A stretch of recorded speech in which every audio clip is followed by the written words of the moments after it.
Dragii mei, salutare, o nouă emisiune, Generația lui Gen. În seara asta vă rugăm, dacă nu vă uitați la Elveția-România, dacă n-ați pariat prea mult, vă puteți uita la noi, pentru că vorbim despre sport, despre religie. Nu ne interesează la cine vă închinați, decât dacă vă închinați în oglindă și din când în când vă numărați pătrățelele și nu vă gândiți la câte shawarmeri s-au mai deschis în Ploiești sau la pizza pe care trebuie să o mâncați în familie sau cu prietenii în seara asta, pentru că chiar funcționează. Un singur invitat alături de mine, este vorba de Florin Oprea. Florin, bine ai venit în emisiune. Salut, bine te-am găsit. Mă bucur tare mult că te-am prins.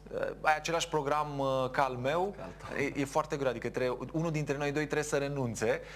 2-3 cuvinte despre tine, să știm și noi cu cine avem plăcerea.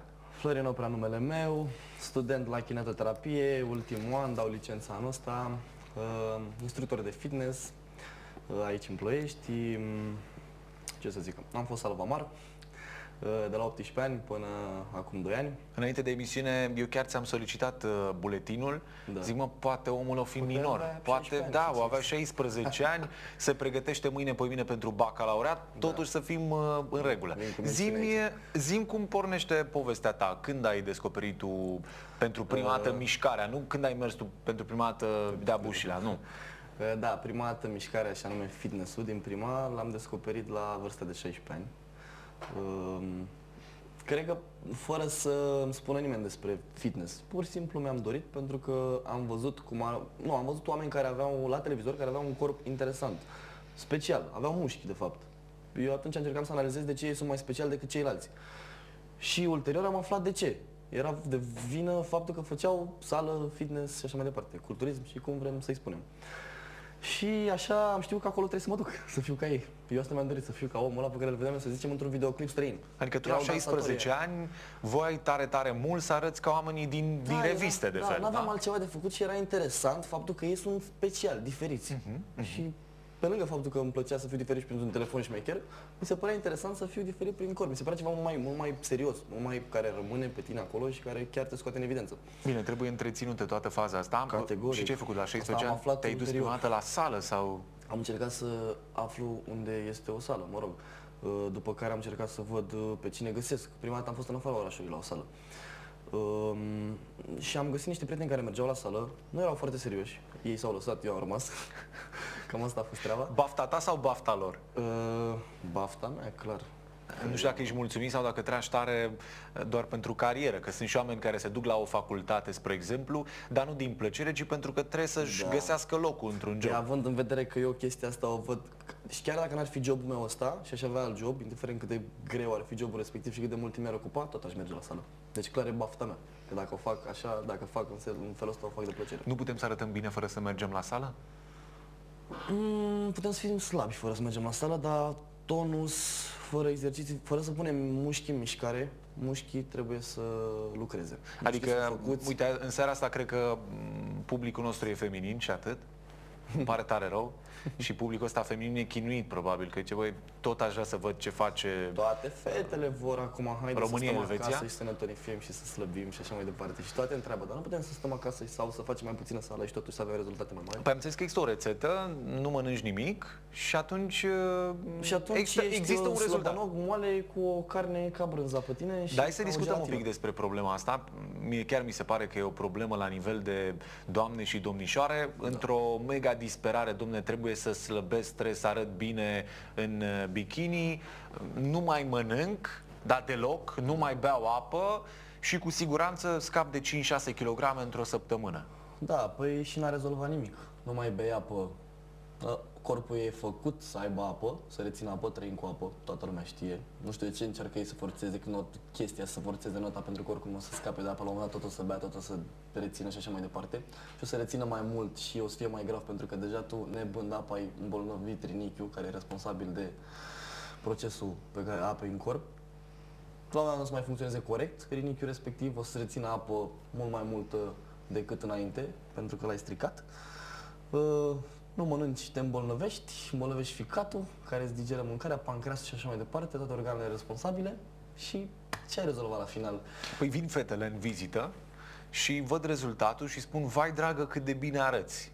Deci cam asta se poate pune în discuție și să știi că fetele nu prea se plâng așa de rinichi, nu prea au ele treabă cu sănătatea. Nu spun despre toate, ci spun despre cele pe care eu le tot întâlnesc și care spun, doamne, ca să slăbești nu trebuie să mai mănânci.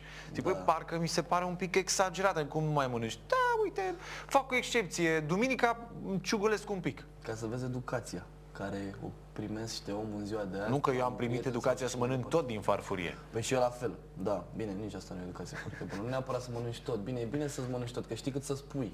Știi? Acum dacă te duci undeva și te surprinde cu o bucată mare de orice, Zi de orice, ce e acel orice, ca să ne faci poftă. Carne, dar nu e chiar atât de rea carnea. Nu știu, poți să, dar oricum, orice mâncare în cantitate extrem de mare, nu ești obligat să o mănânci din farfurie. Și asta e o prostie, tot trebuie să fie echilibrat în viață. Și sportul și alimentația și tot. Iar și cu alimentația, vezi echilibru. Nu trebuie să fii strict încât să, nu știu, să fii ca o mașinărie în fiecare zi. Tu n-ai voia, trebuie să faci aia, trebuie să faci aia. Nu, trebuie să fii echilibrat. Nu o faci nici pe aia în exces, nu o faci nici pe cealaltă în exces. Care va să zic că ai momente în care faci excepții, da? Adică mănânci ce-ți poftește stomăcelul? Exact, fii atent să spun, e simplu. Dacă nu faci excepții, nu reziști în niciun sport, în niciun domeniu și așa mai departe. Dacă nu ești echilibrat.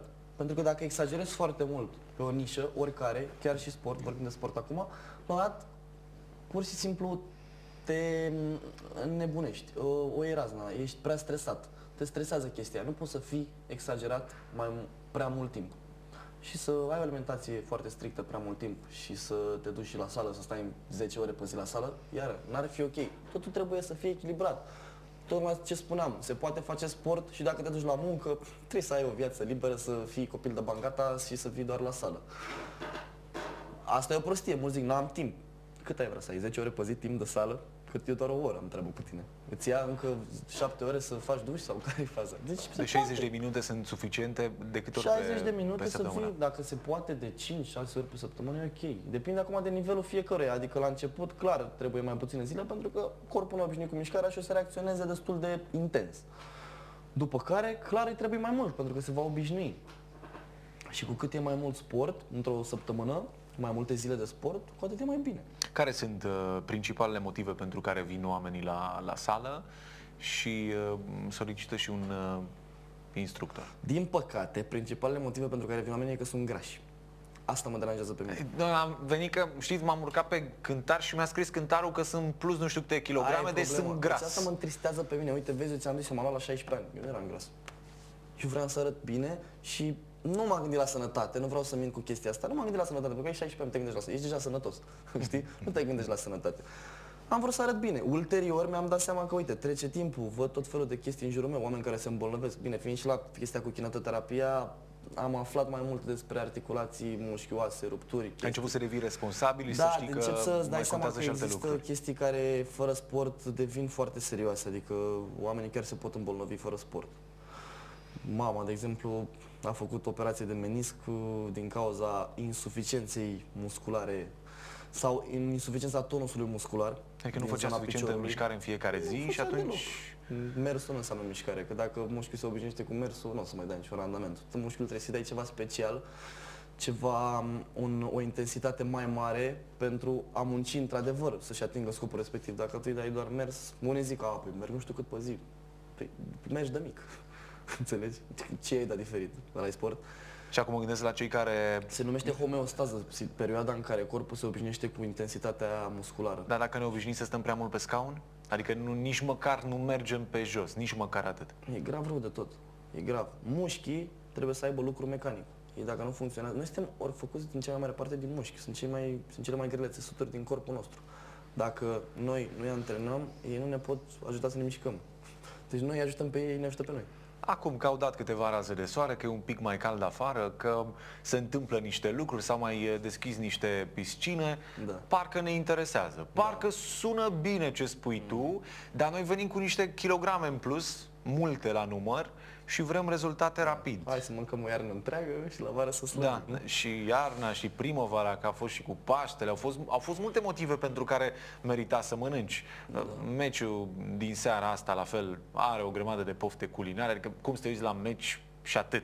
Trebuie să ai acolo un box de Și bere. asta n-ar fi o problemă. N-ar fi o problemă că lumea mănâncă ceva când apare un eveniment. Deci nici asta n-ar fi o problemă. Și ce mă deranjează pe mine cel mai tare, nu știu cum sunt alți oameni, alți instructori și așa mai departe.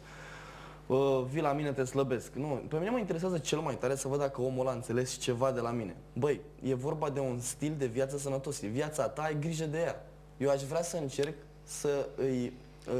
să-i spun omului, să-l învăț o chestie care într-adevăr îl ajută în viață. Da, asta Dacă e eu teoria. slăbesc Și că și eu el cred se că îngrașă, practica pentru cei mai mulți oameni e în felul următor. Dom'le, eu mă duc la sală, plătesc un om, deci este clar că omul ăla mă ajută să slăbesc. Da. Nu cred că sunt mulți cei care își bat capul cu teorii care merită învățate și puse în practică și după ce nu mai e un instructor. Nu cred că trebuie să învețe neapărat teoriile date, înțeleg, adică omul ăla după ce care un serviciu mai trebuie să învețe și nutriție. Eventual și să tragi tu antrenament pentru el, tu îl suni. Uite, mi-ai plătit pe luna asta, perfect, uite, chiar acum fac piept pentru tine. Așa, da, pentru tine, da, mă întreb, simți? Știi? Nu, ideea e că nu trebuie să învețe toate chestiile astea, e ok să și țină instructorul acolo, da, eu îi spun ce să facă în materie de sport, eu îl ajut să vă arate cât mai bine și să se antreneze zi de zi. Problema e ca el să înțeleagă că nu trebuie să se lase de sport. Cu mine, fără mine, nu trebuie să se lase de sport, de alimentație sănătoasă și așa mai departe. Excepții se pot face, dar nu devine o excepție fiecare zi. Acolo e grav. Pentru că știi care e faza? Toți am văzut, am studiat oamenii. După vârsta de 50 de ani încep să dea sfaturi. Nu e bine ce am făcut eu în viață, tu să nu faci așa. Dar de ce atunci? Știi? Adică orice copil zice, ăsta e bătrân, nu mai știe ce zice. Dacă ți-a zice un tip tânăr, nu mai face așa, l-ai crede, că e la fel ca tine și te gândești, bă, dacă el face, eu de ce să nu fac? Dăm câteva exemple, așa nu face. Părerea ta personală, ce să nu faci deloc? Spuneam legat de sport, ca oamenii să nu vadă în asta doar o perioadă în care ne pregătim de litoral și așa mai departe. Ai văzut că noi am pus un titlu pompos, măcar pe timp de vară, să avem sportul ăsta ca o religie. Și știi de ce am spus religie? Pentru că există câteva asemănări sau câteva analogii. Când vorbim de oameni religioși, și nu asta e discuția din seara asta, vorbim de oameni care au foarte multe reguli, fac parte unii spun sectă, dintr-o comunitate extinsă și în momentul în care nu faci ce trebuie, ce se întâmplă? Nu că te bate Dumnezeu. Dar cineva te pedepsește, adică e o problemă. La fel e și cu sportul. La fel e și cu sportul. Dom'le, dacă n-ai venit 3 zile la sală, păi ești leneș. Da. Păi nu e bine. Stai că o să scriem pe grupul privat de pe Facebook, o să punem poze cu tine în timp ce mănânci ciocolată și am văzut noi că asta e de fapt religia ta. Și ușor, ușor oamenii se calibrează, oamenii vor să arate bine. Mi-ar plăcea ca pe undeva acel arătat bine să fie unul sănătos. Nu știu cum poți tu să le împaci, nu știu cum poți să-i convingi pe ceilalți. Eu am văzut zilele astea cum s-a mai deschis încă o șaurmerie și e deja, nu știu dacă e non-stop, dar e deja full, toată lumea vrea, toată lumea e pofticioasă. Să știi că am stat și eu vreo 2 minute și am privit acolo, că am zis să mă duc, să nu mă duc. Scria și mare, 9.99. Dacă oamenii ar înțelege că nu are importanță să se deschidă 100 de șaurmării și poți să și mănânci la ea, dar nu faci asta în fiecare zi, nu încerca să te gândești că acolo e masa ta de zi cu zi. Sau nu încerca, toți oamenii se gândesc la soluții din astea extrem de rapide și de simple pentru a mânca ceva, fără să gândească ce mănâncă. Eu nu zic să nu mănânci deloc o chestie pe care îți place, dar nu o face mereu, nu o face zilnic, nu că... Bun, care e alternativa? Adică cu ce să începem? Lăsăm excepțiile, lăsăm momentele în care suntem ahtiați după fast food, după mâncăruri grase.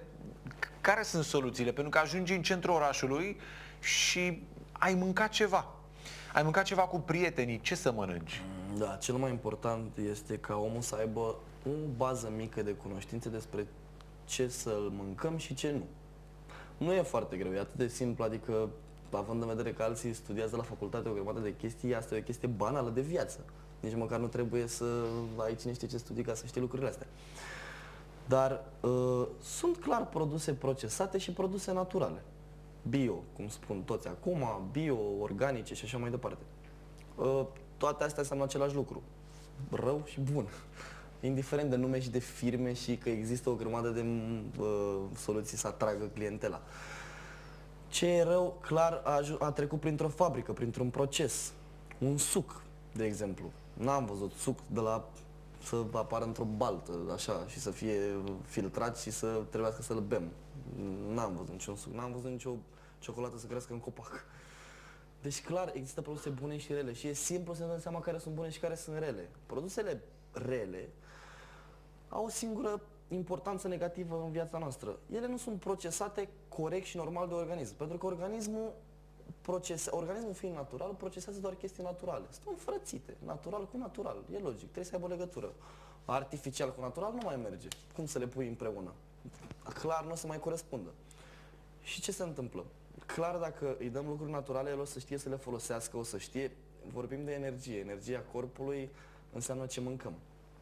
Dacă noi mâncăm lucruri naturale, produse bio și așa mai departe, organice, chiar, mă rog, sunt și aici o discuție că nu mai găsim bio și așa mai departe. Există, că au mai modificat ei ceva acolo, măcar să le mâncăm pe alea. Deci asta e prima, Adică e primul mult mai lucru bine de decât bază. mezelul cel de toate zilele, Sunt cel procesate care... și alea. Vai, alea mi se par cele mai Am periculoase. procesat, îți dai seama cum stau. Acum am înțeles că există parizer atât de ieftin încât îți permiți pentru toți muncitorii din construcție să cumperi cu Da, păi e 10 lei. simplu. Cum îți imaginezi? Deci un parizel conține chestii în el. Că Ce bine ai de spus. ce? Chestii. Multe chestii. Exact, chestii, că n-au un nume, la cât de scriboase să nu putem să le dăm nume. Așa. De ce e închegat așa? Cum stă el închegat așa? În primul rând are o grămadă de soluții chimice de închegare. Bun. Pe lângă asta sunt o grămadă de chestii băgate acolo pe care nu le știi. Sunt scrise pe etichetă. Dar acum sunt oamenii, am văzut că nu prea citesc ei etichetele.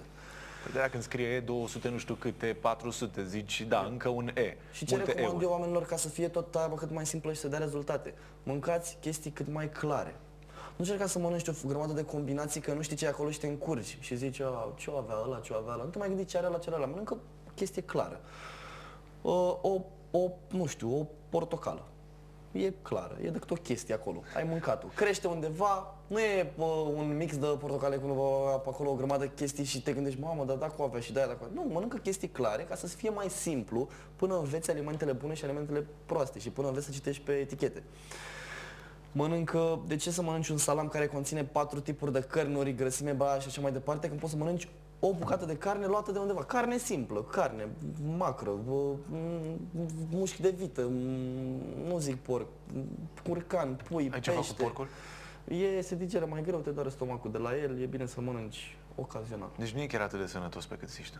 Bine, de la porc poți să treci la curcan foarte ușor. Știi care și toxine, e foarte gustos, eu spun, când fac un grătar, mă duc undeva și fac un grătar și e o ocazie specială, îmi place să mănânc porc, mai ales că nu mănânc de obicei, îmi place să mănânc, să-mi fac pofta. Dar nu e o carne senzațională și se digeră foarte greu, la fel ca mielul și ca alte cărnuri foarte... Deși nu cred că ai tu probleme de genul ăsta, de digestie, de Nu de am, da, arde. uite, ăsta e și un noroc din partea mea, dar mai ales pentru cei care au cât de cât probleme, nici atât să nu mănânce așa ceva. Tu vrei să ne iei toate bucuriile în emisiunea asta, vrei ca la final să ne dăm seama că singurul motiv pentru care trăim vara e ca să arătăm bine și să nu mâncăm cine știe ce. Ne-ai spus de portocala aia, deja mi-ai luat toate visurile din creier, toate visurile culinare și dacă mă mulțumești doar cu o portocală în meniul meu de zi cu zi, Nu. Să știi că asta a adică fost nu așa prea mai găsești, adică portocalele să le găsești, să fie și gustoase și să le pui în coș. E aproape imposibil. E mai ușor să te duci la raionul de dulciuri, să te duci la mezeluri, să-ți iei... Apropo, puiul ăla la grill e bun de ceva. Puiul la grill. Dacă Gândește că puiul n-are ăla- ulei în el, are doar... N-are ulei, îți da. spun, deci În puiul, principiu, nu știu dacă e expirat sau nu, dar de cele mai multe ori este... Nu știu dacă e expirat sau nu. Păi nu știu dacă e expirat sau nu. Asta mă gândeam și eu, dacă puiul ăla e ok, din toate punctele de vedere, nu știu de ce n-ar fi bun să fie rotit pe o rază care îl frige. Deci, și îl Un prăjiți. fel de shawarma fără Da. fără lipie și cartofi Păi, prăjiți. până la urmă, la shawarma, Are o puiul ar substanță fi cu care ok, restul să nu îl puneți. Sunt niște ingrediente care îl fac mai gustos. Nu știu dacă e foarte umflat cu tot felul de chimicale. Asta sincer nu știu nici eu, nu știu ce fac ei. Dar știi După care e peretele greșeala? la Că foc. puiul ăla la grill nu merge așa oricum. Merge doar cu sos de usturoi. Deci trebuie combinat cu ceva. Da, și nu un singur sos Acolo de e usturoi, problema. prea puțin. Și m-am uitat toată pe o cutiuță de sos de usturoi, care are, cred că mai puțin de 100 de grame, de mililitri, de ce-or fi acolo. Și avea vreo 500 de calorii. Îți dai seama? Numai chestia aia. Dar și omul nu mănâncă o bucăți, o de-aia, o Nu chestie poți, din nu aia poți. Și mai ai și vreo 2-3 pahare de carbogazoase, mai mănânci și carnea aia, poate tu mănânci carne cu pâine Da, da. și mănânci seara, că n-ai când. Da, mai sunt și cartofi, Nu mai, pe am înțeles că nu ai voie să amesteci, mă rog, n-ar fi recomandat să amesteci carbohidrați cu da, proteină omul animală. atunci când își cumpără șaurma și sos, că nu are voie cartofi, să fim serios. Păi nu, shawarma este simbolul măcelului din punct de vedere nu culinar, ci din punct de vedere al sănătății. Nu că ai și lipie și Există carne. chestii mai rele decât shaurma. Care? Păi dulcele e mai rău decât shaurma din punctul meu de vedere. Serios? Categoric. Că se depune mai repede sau? Una la mână, dar e și mai puțin sănătos. Măcar Vezi că shaurma... mi se pare că există shawarma cu ciocolată. Nu știam asta. Da. Depinde ce vrei să pui în lipie până la urmă. Interesant. Poți să pui, nu le dai idei prea multe. Da, acum oricum Ai se zis că combină poți sărat să, cu știi dulce. că poți să moi cartoful prăjit în înghețată? Știi la ce nu n-ai știam mâncat niciodată? Și e foarte gustos, am încercat eu și chiar zic, mă, poate să fac ăștia o rețetă, nu o să spun de unde e combinația asta, dar funcționează. Deci poți să faci bombă calorică. Știi care e faza? Că, uite, mă gândeam acum la o chestie în timp ce vorbeam, îmi vin tot felul de idei în minte. Mă gândeai că pentru oameni e foarte... Și ție ți-am luat plăcerea, îmi spui să mănânc o portocală și oricum mai nu am voie mai să pe mănânc tine să altceva mănânc și doar o ce portocală. greu e să ținem o dietă și să De facem la ceea 5 ce trebuie. portocale în sus. Dar știi care e faza? Eu îți dau altă, eu sunt mai strict așa ca... Observ, îți dau serios. logica. Logica e următoarea. Tu oricum nu vrei să fii gras. Oricum dacă ajungi gras e supărat. Dacă ești prea slab ești supărat, dacă nu e sănătos e supărat. Așa că ce îți rămâne de făcut? Nu să faci în așa fel încât să nu ajungi în situațiile alea. Deci, până la urmă, nici așa nu vrei, dar nici așa nu vrei. Deci, Deci tu vrei să fiu fericit. pe mine mă enervează că în țara noastră, pot să zic așa, sau în general, oamenii nu au educație logică. Oamenii merg pe îmi place, nu-mi place. Nu e chiar așa totul. E bine să fii și sentimental, e bine să și te lași un pic dus de val. Ai dar mâncat nu vreodată total, o nu suntem salată așa animale. cu mare poftă și să fii mulțumit? Ai mâncat vreodată o salată doar pentru Da. că ție ți-a plăcut, nu Știi pentru care e că faza? trebuie? Hai să explic care e teoria. Noi avem papile gustative. Așa. Da? Alea memorează gust. În momentul în care depinde ce îi dai papilei și ce o lasă să memoreze. Dacă o lasă să memoreze ciocolata o să poftească. O să-și dorească să mănânce, să-i dai. Pentru că aia a primit și aia a plăcut. Nu îi dai ciocolată și îi dai salată verde, o să-și dorească salată verde după un timp. Dacă îi dai 5 ani de zile salată verde, legume cu morcovi, roșii și castraveți, nu-i mai da 3 luni să vezi că o să-ți dorești să mănânci chestiile astea, pentru că pentru tine astea sunt de bază. Mie mi s-a întâmplat când eram mic să nu mănânc anumite alimente. Nu-mi plăceau. Brocoli nu mâncam, Doamne ferește, îl aruncam pe fereastră dacă îl vedeam. După un timp mi-am dat seama că e sănătos. Forțat l-am mâncat. Da? Adică nu e chiar atât de gustos, hai să Păi stai să precizăm. spun. E foarte gustos pentru mine acum. E fantastic de gustos. Mi se pare că arată Ai făcut superb. o sugestie în oglindă, ai zis este brocoli. Tu te numești Nu, brocoli papilele și mele pentru gustative. papilele mele gustative o să fii cea mai gustoasă mâncare. M-am interesat, e vorba de educație. M-am autoeducat în nutriție, în chestii de genul ăsta și mi-am dat seama că e bine să-l mănânc. Clar e sănătos. Eu vreau să fiu sănătos, deci trebuie să-l mănânc. Era logic. L-am mâncat, după o perioadă mi s-a întâmplat să nu mănânc, o perioadă mai mare de timp. Îmi doream să mănânc brocoli. Era incredibil și mă gândeam, bă, când eram mic, dacă mi-l dădea cineva, îmi venea să-l arunc. Era o iarbă. Era ca și cum era un câine care mănâncă iarbă. Nu-l doare capul sau burta, nu mai știu cum se zice. Ajunsesem să-mi doresc să mănânc brocoli. Cum îți explici chestia asta? E clar că noi suntem... Nu, e clar că ți-ai făcut o religie din sport și din nutriție. Da, dar se poate pentru oricine, asta zic. Adică nu m-am născut sportiv, nu m-am născut cu dieta în minte. Cu siguranță tu ne spui acum când niște am început. informații în emisiune și ai multe alte secrete. Nu mi se pare chiar atât de ușor să ajungi la o anumită formă, să ai o condiție fizică de invidiat și să te ții de treabă pe termen lung. Asta e partea grea. Indiferent cât de mult ai câștiga. Pentru că poți să te faci la fel de ușor programator, să câștigi Da. probabil mai bine sau nu. Da. Și atunci mă gândesc că există mici ritualuri, da? Există probabil și motivații, nu știu, din copilărie, din familie, de oriunde. Îmi spuneai despre mama ta că a avut o problemă tocmai pentru că nu Nu, a făcea... avut acum de curând. Iau, chiar acum de curând. Deci eu deja atunci- eram instruit în domeniul ăsta, dar toate chestiile astea le dau exemple pentru că vreau ca oamenii să vadă exemplele de la mine, în sensul că... Bun, hai să spunem uite că ce am o puteți să rezervare. pățiți. Fii atent, am o rezervare, are un nene o rezervare pentru mamaia pe... când să spunem, pe 1 august, hai totuși să aibă ceva mai mult timp la dispoziție, omul are burtică serioasă, dar nu e atât de umflat încât să nu mai poți să-l vezi, sau să nu-și vadă picioarele dacă privește cum trebuie. Și a auzit de tine, știi, să uită acum la noi la emisiune, a zis, bă, mie nu mă uit la meci și vrea să aibă pătrățele. Dar pentru mamaia, ai înțeles? Adică pentru mamaia, pentru bunica, să facă senzație pe plajă. Da. Nu o să fie salvamar, îmi dau seama de așa ceva, dar zi-mi dacă există vreo soluție. Nu vreau să fie ceva extrem, zi-mi dacă ar exista posibilitatea. Ca un om să facă pătrățele. Da, până la 1 august. Hai că până și operatorii Un pic oftează. de burtică te referi. Hai să zicem că are 10 kg în plus. Depinde și ăștia cum sunt proporționați. Pot să fie în tot corpul, pot să fie doar pe abdomen. Sunt unii care... De ce mă chinui? Nu mă chinui. Vezi, e foarte greu. Pot să Eu fie... te cred, eu te cred. Știi cum e chestia cu sportul? Un metabolism înseamnă cu altul.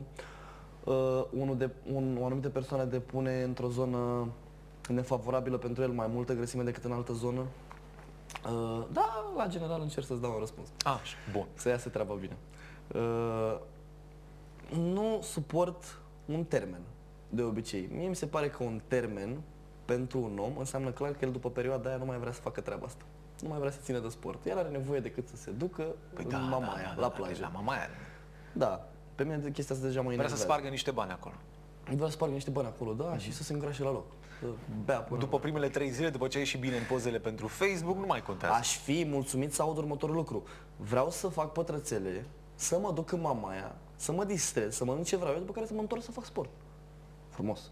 Foarte frumos. Du-te distrează pentru că orice om are nevoie să distreze, că nu suntem nebuni la cap, nu vreau să cred, nu vreau să le recomand oamenilor, gata frate, nu mai. Deci viața ta să fie de robot. Ne robotizăm înainte de vreme, că oricum peste 100 de ani o să fim. Suntem deja. Așa, ceva, acolo, micuți, în formare. Și tu ai un calculator în buzunar. Categoric, da. Și acasă, depinzi de acel buzunar, calculator. Și pe 4 Și știe toate lucrurile despre tine acel calculator. Tot. Și dacă nu-l mai ai, tu nu mai ești tu. Și nu poți să-l las. Vezi? N-ai ce să Și faci. suntem oarecum conștienți, dar avem, asta e. Și cum primești o notificare, cum te uiți la el. Și el se uită la tine. Categoric. Și tot așa, zi-mi de burtică și de 1 august. Așa. Și dacă omul ar percepe toată chestia asta ca și cum mă duc, mă distrez și mă întorc să fac sport, pentru că mi-a intrat în sânge, pentru că îmi doresc chestia asta și mi-am pus-o în minte, ar fi super ok. Da, referitor la faptul că dacă poate să facă pătrățele, depinde foarte tare de fiecare metabolism în parte, dar în câteva luni, da, se poate să aduce abdomenul într-o stare plăcută la aspect. Chiar se poate.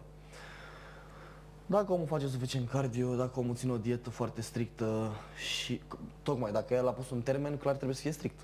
Deci Da, nu e o adică chestie el se lasă perioadă. pe mâinile tale, Da. da? Se poate. Doar să-i zici de 1 august face senzație în mamaia sau nu.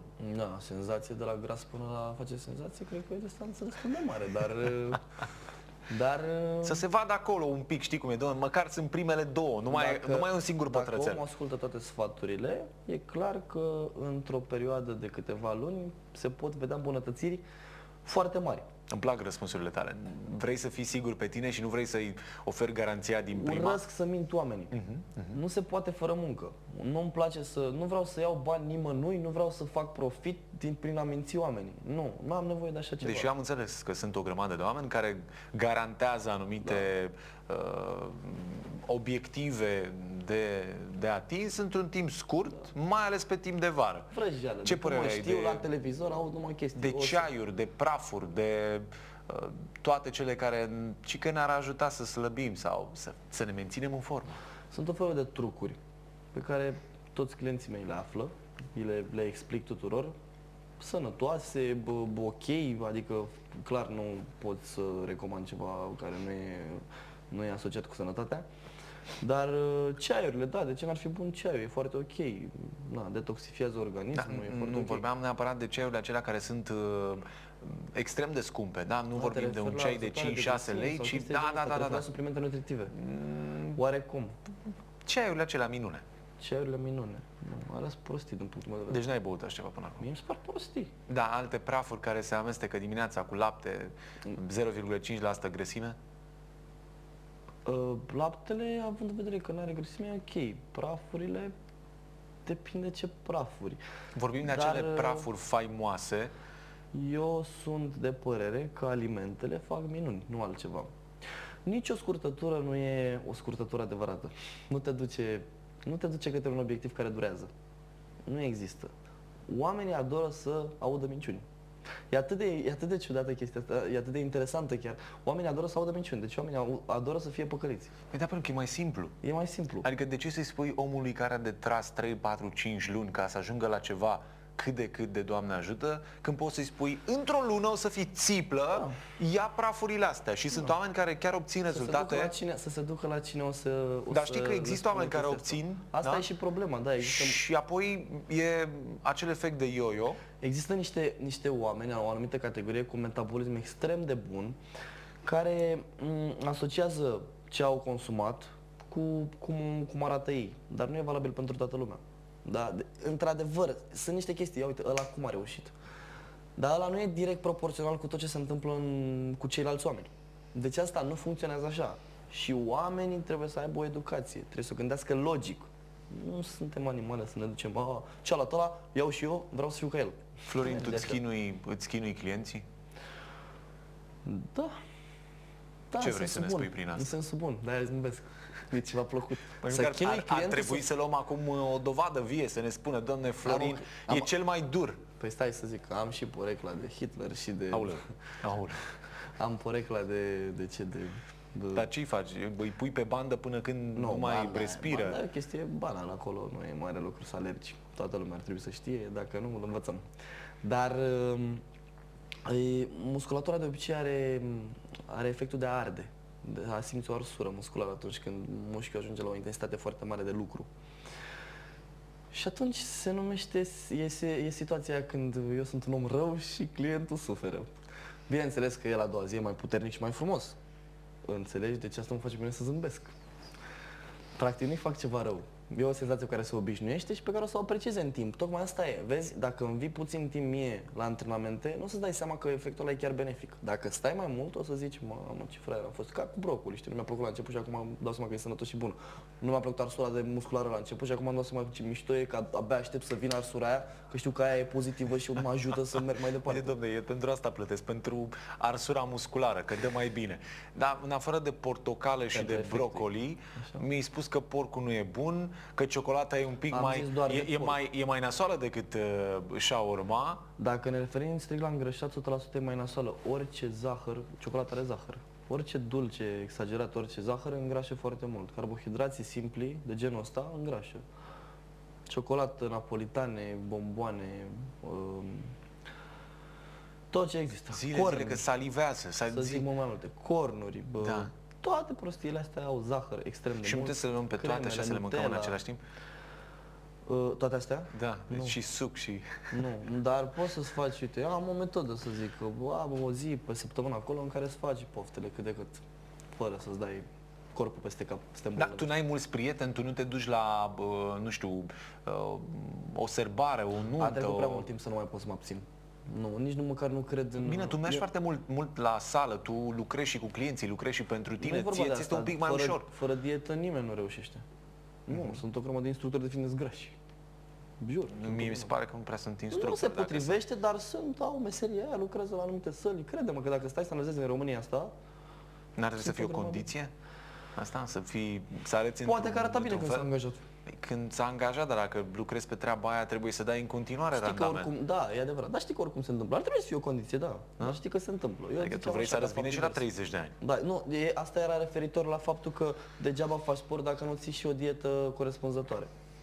Ambele sunt importante. Deci încerc să le explic tuturor să nu creadă omul că acum gata, țin dietă, nu mai fac sport. Că mi-a zis că dieta e importantă. Nu, și ăla. Amândouă sunt importante. Dar dacă mănânci foarte puțin, ți este foarte greu să te duci la sală și să tragi de fiare, să mai te pună instructorul să și alergi și apoi să te mai duci și la muncă. Tocmai când vii la sală nu te pune nimeni să mănânci foarte puțin.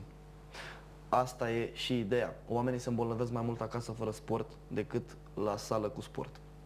Oamenii acasă își forțează organismul incredibil de mult, nemâncând. Femeile, că în general ele. Cu chestia asta, cu nu beau apă, nu mănânc, să pot să fiu mai slăbuț. E o mare, mare problemă. Pentru că mai bine vii la sală și n-a zis nimeni că la sală te înfometezi, din contră. De obicei la sală consumi mai multe alimente, dar alea sănătoase. Pentru că ai nevoie de energie. să duci antrenamentul la bun sfârșit. Deci la sală se mănâncă. Când vii la sală se mănâncă. Am crezut că la mai sală mult se decât dă de mâncare. obicei. Adică, dacă Nu, mergi la sală- nu tai mâncarea în general, nu tai cantitatea de alimente. Tai mâncarea proastă. Și o adaugi pe aia bună, de ce ai înlocuit? Cred că ar trebui să te duci la fiecare client în parte, să scotocești foarte bine în frigider Da. și să elimini exact acele produse care nu fac bine. Cred că am văzut treaba asta la Faci o televizor emisiune de undeva. asta, și cum e aia cu construit case, mă duc la clienți Chiar, acasă. eu cred ia că ce ai în sertarul funcționează, ăsta? eu chiar cred că funcționează și Ar fi motivează pe interesant. oameni, dar ar trebui să începe o campanie poveste, așa. o campanie undeva prin, nu știu, prin ianuarie, ca Da. să arate bine omul până undeva prin vară. Da, ar fi interesant. Și să vină și să-l antrenez, să iau și cereu, n-aș pe acasă prin sertare și așa. Dacă găsesc o ciocolată în Dar te fundul... vezi așa, să intri mai rău decât Hitler. Ia, ce în frigider, să știm ce-ți aruncăm. Îți facem pagubă. Da, mi-a intrat în reflex, să știi. Mi-a intrat în reflex să fiu serios cu omul. Dacă nu sunt așa, nu te ascultă clientul. Dacă nu ești așa, nu te ascultă clientul. Adică nu trebuie să pară o glumă. Chestia că, auzi, mănâncă și tu mai sănătos, știi? Și zâmbești așa. Pe bune?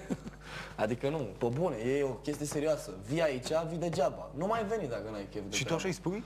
Adică nu te interesează în primul rând să mai ai încă un client, să mai ai încă o pâine de mâncat? Bine, nu pâine, hai să o înlocuim cu altceva. Nu vreau să fiu genul ăla de om. Nu vreau să fiu genul de om care vrea să ia bani omului și să-l mintă. Da, vino că e bine. Ai avut acum o perioadă mai nașpa, dar o să slăbești în curând. Acum, într-o lună, știi cum faci abdomen pentru la vară. Nu, omul trebuie să știe că există o parte grea în toată chestia asta. Bine, știi care e faza? Ideea e că e grea. Eu când zic grea, zic pentru el la început cum o gândește. De fapt, nu e chiar atât de greu. E simplu.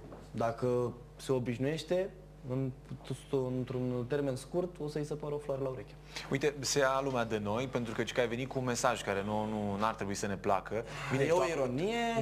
Nu e o ironie, trebuie să ne arăți. Nu ne arăta pătrățele, arată-ne mesajul, arată-l mai bine ca să-l vedem. Deci, keep calm, da? Adică să fim și calmi, să mâncăm și pizza. Da. E un cheat day în weekend, poți să mănânci treaba asta. Păi știi cum e că weekendul la noi poate să fie toată săptămâna. Depinde să ce fie. se întâmplă cu noi, depinde câte motive avem. Tu știi că și s-ar putea să se supere niște oameni pe mine. Eu cred că motivele pentru care mergem la sală sunt doar pentru momentul în care ne dezbrăcăm la propriu. Pentru momentul în care mergem la plajă. Da, și e o mare problemă. Toamna, iarna, nu prea aud pe oameni, băi, uite, trebuie să mai slăbesc, trebuie să mai pun ceva, să mai fac mușchi. Doar dacă nu te mai încap hainele, doar atunci mai ai o problemă. Da, într-adevăr, da, oamenii de obicei stau până în ultimul moment, oamenii exagerează și, într-adevăr, ei vin la sală doar pentru aspect și ar trebui să vină și pentru sănătate. E clar, se vede, adică vedem și la televizor mesaje cu face sport, cel puțin 30 de minute în fiecare zi. E foarte frumos, mie mi-a plăcut mereu mesajul ăla. Decât să văd o reclamă la McDonald's, la o prostie de firmă sau, mă rog, mai bine văd un mesaj de genul ăsta care... Da, știu că toate reclamele de la fast food îți cam fac poftă așa. Și mai ales că mai e și câte o zi din aia în care au reduceri și îți dau mai mult decât de obicei. Ți-e greu să spui nu. Mai ales dacă te mai sună un prieten, știi, hai mergem acolo. Nu mergem acolo. E greu să-i spui asta. Da. Și de fel mâncarea sănătoasă costă mai mult decât mâncarea nesănătoasă. Aici E cu dus în e marea provocare, nu știu ce să spun. Ajută-mă, hai să vedem, e mai ieftin, e mai scump. întors, depinde, dacă stăm să ne gândim că avem piețe de unde putem să luăm... Păi da, știi cât e un kilogram de roșii? Acum. Și o șaurma mai scumpă. Da, dar uite, când cumperi un kilogram de roșii și îți dai 6-7 lei pe treaba asta, mai cumperi și niște castraveți, mai ai și niște, habar n-am, țelin, o dai prin răzătoare, că vrei tu să fii și mai sănătos. Se cam strâng bănuții. Ia să-ți explic. O șaurma o mănânci odată. Un kilogram de roșii nu cred că o mănânci pe totodată. Deci îți ține Sunt mai de acord, sunt de mult. acord. Îți ține mai mult. Când e o cantitate mare de legume, eu zic că ai mai multe zile. Dar poți să te saturi doar din acele legume? Păi mai ții ceva. Mai ții și niște carne, Clar, și vezi? carne și... Deci e mai multe, nu e doar o Corpul are șaurma. 3 nutrienți, trebuie să-i atingi pe toți. Și 3 grăsimi, nutrienți? și grăsimi, și proteine, și carbohidrați. Șaurma. Da, șaurma, iar pe toți. Categoric. Are mai mult decât trebuie. Ce ar trebui totuși să eliminăm, adică să fie în blacklist. Știi, când nu ne place de nicio culoare de cineva, Îmi place să vorbesc despre asta. ignor. Prietene, tu ai ignor de la mine Îmi niciodată. place să zic ce nu se poate. Ce nu se poate? N-ai voie suc, Suc carbogazos, da? La asta te referi? Sau, n-ai mă rog, voie sucuri... nimic îndulcit, nicio apă îndulcită. Sucul conține o apă îndulcită cu chimicale. N-ai voie. Tu nu bei deloc suc de ăsta îndulcit? Suc chiar nu beau. Și pe mine dacă... Deci de-aia știi- arăți ca de 16 ani tu. Da, Serios? probabil, E și asta e cu explicație. 16 ani. Da, mie e bine, mersi. Hai bine, La- de 18, să la nu zică lumea 50 că ești are de minor. 20, simt că să mai agăs puștul aici, ar fi bine. Așa. Funcționează. Suc, nu beau suc, de ce? Mă doare stomacul. Dar cum a apărut chestia asta? Când eram mic beam suc mult. Din acela la plic, tu ai prins sucul la Suc, plic? dar am băut suc. Deci era, nu știu, cred că era 1 leu, era 10.000 de lei Era banii bombă, mei. adică... Era genial, ce ai? Deci umpleai sticla Mă cu duceam apă, la puneai plicul fotbal, ăla. luam un plic de la, era mai mulți băieți, dă-i tată. Dar Un știi cum bidon se de la numea de sucul ăla? 2-3 litri? Nu mai știu exact. Nu, cum îl denumeam așa, la nivel de comunitate? Suc la plic sau nu știu. Avea Sau un stai efect. Nu mai știu. Nu pot să-l zic pe post, îmi pare rău, chiar nu pot să-l zic. Deci nu Dar mă- te trecea, mergeai la toaletele 2-3 ori pe zi. Am înțeles. Mai ales dacă și îl consumai foarte ușor, adică apa pur și simplu să o consumi așa, nu prea mergea. Dar după ce puneai acele chimicale, ți era mult mai simplu să golești sticla. Da, tot de papilele gustative ține și asta. Da? Dar totuși aveam apă acolo. E apă, dar clar, nu mai e apă îndulcită, la revedere. Și nu mai e bun. Pe la câtă, știi cum e dintr-un pliculeț de la mic așa, să îndulcești 2 litri, 3 litri de apă, e clar că ăla are o intensitate incredibilă praful Și mai acolo. aveam și culoare la suc. Da, Nu dai trebuia seama. să mai dăm 6 lei pe o sticlă de suc cât era pe 6 lei, atunci. da. Cum s-a mai ieftinit, probabil că s-au întâmplat niște lucruri. Ți-ți dai seama chimicală acolo? Nu ți-a făcut poftă să bei suc de la. Eu realizez că acolo sunt foarte multe chimicale, dar gustul parcă pare așa din copilărie. Atunci Pare mi se totuși... părea ceva destul de... Era un suc pe care... Țin minte că atunci când jucam fotbal și eram foarte însetat, îl beam cu mare plăcere. Dar existau sucuri un pic mai sănătoase decât ăla. Clar, simțeam că nu e chiar atât de sănătos. Dar după ce am renunțat la suc, după un timp, după câțiva ani, pentru că n-am mai vrut să beau nesănătos, când am mai băut așa ocazional, nu mi-a mai plăcut, mă doare foarte tare stomacul. Deci tu ai renunțat la o plăcere pentru că Eu nu am renunțat, că am al fost tău nevoit. sistem imunitar, să-l numim așa, ți-a spus asta nu. Vezi că nu e bine. Nu, eu Vezi am că... renunțat la asta mai mult din creier, nu din fizic. Adică sistemul imunitar ar fi din fizic. Eu am renunțat la asta pentru că am vrut să aflu mai mult despre fitness, am vrut să fac mai multe pentru fizicul meu. Altceva, ce să nu... De nicio culoare. Altceva. Zahăr. Zahărul. Tu ai o problemă cu zahărul? Te-ai Nu. certat cu el? Da. Mă refer Da, la... eu dimineața, că beau cafea, n-am voie să-mi pun 2 lingurițe de zahăr? Deci zahărul e cea mai mare... E marea problemă mondială. Dar se știe. E clar, nu spun eu pentru pe Da, azi, știu, era un studiu la un moment dat, nu știu exact să spun cifre, era un zvon care spunea Da. că acum 60 de ani, 70 de ani consumam undeva la vreo 2-3 kg de zahăr pe lună. Atenție! Și că acum, în prezent, consumăm vreo 10 kg de zahăr, da, nu te gândi că fix din cafea, se adună. pe lună. Deci o dată pe an, o dată pe lună. 2-3 kg pe lună acum 70 de ani, 20 de kg probabil de zahăr pe lună acum. Îți dai seama? Da, era un calcul simplu, spunea că până și pâinea are zahăr. Da, are categorii. Dar e bagă. Trebuie să o facă bună la gust. Și că trebuie să devenim dependenți de anumite alimente și că zahărul e cel mai bun secret pentru dependența asta și nu ne mai putem opri apoi din Ăștia a n-au consuma. gândit-o așa, adică n-au zis scot pâine, bag zahăr și devine ăștia dependenți. Nu, dar au văzut că merge. Cei care sunt în industria respectivă, patronii de fabrici și așa mai departe, au văzut că merge. Omul mănâncă pâine, e dependent de zahăr, se îngrașă și rămâne gras pentru că nu poate să se abțină și ei fac bani și unii sunt grași și unii care fac bani sunt grași. Adică Adică nici ei nu s-au putut opri. Știi cum e, sunt ferm domnule, am convins. săpat groapa, dar am căzut și eu Am căzut și eu în ea, da, în ea. exact așa e. Ceea ce e periculos. Florin, Este. care e marele tău vis? Marele meu vis. Ai unul? Legat, te referi profesional? De tine. Poate să fie De mine, de orice natură. De orice natură, nu?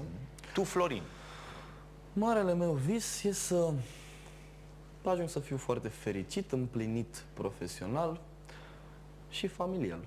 Cred că asta. tu nu ești fericit? Ba da, la Ai zis în foarte momentul de fericit, față, mă da. gândesc că ai un stadiu acum și că trebuie să mai pui câteva Dacă cărămizi. vrei să-ți răspund la întrebarea asta, vreau să mă mențin așa și dacă se poate și mai mult. Bun, și hai să că mi detaliem, se- adică asta ce mi se vrei, să pare ai cel mai 3-4 important. case, să ai 3-4 Da, nu săli de asta fitness, neapărat. sale Nu. tale. Nu, cred că să ai mult nu e echivalent cu a fi fericit. Fericirea vine din interior, nu din exterior. Nu de la o casă, nu de la o mașină. Mai sunt niște oameni ăștia foarte jmecheri așa, care mai apar din când în când la televizor și care zic că, bă, prietene, până nu mi-arăți portofelul, nu vorbim de la același rang. Că trebuie să ai niște bani ca să fii cineva, mai ales în România. E o mentalitate greu de tratat, greu de pus la zi în același timp. Te uiți la om și spui, ar trebui să faci și altceva cu viața ta, el spune, eu am puterea financiară și știm că banii cumpără tot, știm că banii, din nefericire, sunt din ce în ce mai importanți și că dacă îi avem, s-ar putea chiar să ne iasă anumite planuri. Da, Și cum e, doamne, mie mi-au plecat niște bani din suflet, din contul bancar, dar fericirea parcă tot n-a venit. și banii ăștia și oamenii care au banii ăștia sunt oameni care sunt fericiți pe moment. Se știe clar că și oamenii care au foarte mulți bani trăiesc nefericiți. Dar tu mi-ai spus că ești student, Da. ești în ultimul an, La kinetoterapie. kinetoterapie, adică tu ești cu lucrarea de licență acum? Da, Ai terminat-o? da, Ai avut studiu de caz? da. Pe ce? Accidentul vascular ischemic. Câți ai în studiul ăsta? Câți oameni? O persoană. O persoană? Atât? Da, da. Înseamnă că sunt mai mulți parametri după care ai studiat treaba asta? Da, da, da. Zi-mi, după ce termin cu lucrarea de licență, ce faci? Te angajezi? Eu știu că se plătește foarte prost în kinetoterapie. În România. Da, da, da. Da, se plătește foarte prost, dar da, sper să apuc și îmi doresc foarte mult să ajung să lucrez și în domeniul ăsta. Vreau să fac puțină experiență. Mi se pare un domeniu foarte frumos, se leagă foarte frumos cu ce fac eu în momentul de față. E de fapt suportul tehnic în cazul în care exagerezi sau în cazul în care Exact. te accidentezi. Sau este o alternativă pentru alt gen de oameni care nu vin să fie frumoși, vin să fie sănătoși în special. Cred că sunt ambele, cred că aș cuprinde ambele ramuri legate de sport. Terapie prin mișcare, terapie la modul trebuie să fim mai sănătoși cu ajutorul mișcării și trebuie să fim sănătoși și frumoși cu ajutorul mișcării. Deci fitness-ul e strict pentru oameni Nu sănătoși, vrei să ești un kinetoterapie pentru oameni antreprenor, care au o să-ți problemă. faci aplicația ta, să-ți faci o tabără de vară. Urmează și chestii de genul ăsta. Zine, că noi vrem să știm cât mai multe despre tine. Dacă în momentan n-am fixat nimic de genul ăsta, dar îți dai seama că o să fac cât mai multe. Am fost destul de agrumat în perioada asta, am facultate, aștept să termin cu E o scuză bună problemele și astea. totuși nu e o scuză, e totuși un motiv Este serios. un motiv întemeiat pentru că încă sunt ocupat prin a-mi crea portițele și oportunitățile și cariera, să zic așa. Și din ce în ce mai, o să fac din ce în ce mai multe în domeniile astea pe care o să mă axez. Deocamdată trebuie să pornesc de la zero în domeniul kinetoterapiei, în domeniul fitness-ului trebuie să mă dezvolt, cât de pornit am pornit, și să merg cât mai departe. Să Mi-e ajung la place. un moment dat încât amândouă să îmi facă plăcere să le practic și să fiu la un nivel peste mediu. Hai că ești încrezător și cred că le dai ceva curaj și celor care n-au avut timp de România-Elveția, ci au avut timp mai Da. mult de discuții, de impresii, de luat notițe. Suntem foarte aproape de finalul emisiunii Da. și trebuie să facem un bine societății, că poate unii au dat pe noi ceva mai târziu. Hai să avem o concluzie, hai să vedem cam cu ce ne alegem după emisiunea asta și poate, eu sper treaba asta să se întâmple, să punem și în practică. Bun, Doamne ajută. Și eu sper la fel. Ai, să și vină, pentru tine, că știi, cu visurile, să fii pentru și mine. mai fericit. să ne împlinim pe toate planurile. Să vină oamenii să facă sport, să ne meargă bine tuturor, să fie România Care e concluzia? frumoasă. Concluzia. Vreau ca oamenii să vină la sală, vreau ca oamenii să facă sport, vreau ca oamenii să mănânce sănătos, vreau să fie cât mai puțini oameni bolnavi. Fără sală sunt probleme de articulații, mușchi și așa mai departe. Fără sport în general, puteți să vă duceți la not, puteți să vă duceți la handbal, puteți să vă duceți la tenis, dar faceți ceva, faceți sport, mișcați-vă. Nu trebuie Mâncați să vină sănătos, neapărat la pentru că tine. altfel nu o să coincidă ce faceți cu felul cum arătați. Și da, nu trebuie să fie la mine neapărat, ți-am spus, nu umblu, nu fac reclamă, nu vreau neapărat să-mi fac reclamă. Eu vreau să, dacă am șansa și sunt eu omul care poate să dea un sfat bun, îl dau cu cel mai mare drag. Cea mai mare plăcere. Cum ești tu pe Facebook? Florin Oprea. Mai ai acolo, nu știu, un fitness Am sau ceva? Florin Oprea Personal Trainer, pagina mea de personal trainer și Florin Oprea, pur și simplu, pagina mea personală. Și dacă intră vreo doamnă, domnișoară curioasă, Cine vrea să se antreneze cu mine, de obicei accesează pagina respectivă. dacă nu vrea să se antreneze cu tine, vrea doar să îi oferi o sugestie, îți trimite 3-4 poze cu mai puține pătrățele și să spui, uite, mai ai de lucrat sau ești bine. Sunt chiar oameni care nu știu dacă se află în cel mai bun stadiu sau dacă mai au de tras. Da, da. Eu, cu mare drag dau un sfat, nu mă Da? deranjează. Deci oferi Da. și așa ceva, se numește suport tehnic. În continuare că da. poți să fii disponibil pentru oamenii care vor câteva sugestii. Florin, îți mulțumim tare mult pentru prezența în emisiune. Baftă în frumos și continuare să aduci cât mai mulți oameni în zona asta de mișcare și de nutriție. Ne pare tare rău, ne pare rău că v-am stricat tot Feng Shui. Știu că nu e atât de drăguț să butonați și de pe meci din când în când să vedeți dacă e de bine sau de rău, dacă mergea cu sau fără bere, dacă trebuia să comandați și o pizza sau poate două sau deloc. Important e să vedeți cu Florin sau măcar să vă vedeți voi cu pătrățelele voastre, să faceți din ce în ce mai multă mișcare, măcar acum că a venit vara. Johnson, ne auzim și mâine de la ora 19. Până atunci, numai bine. La revedere!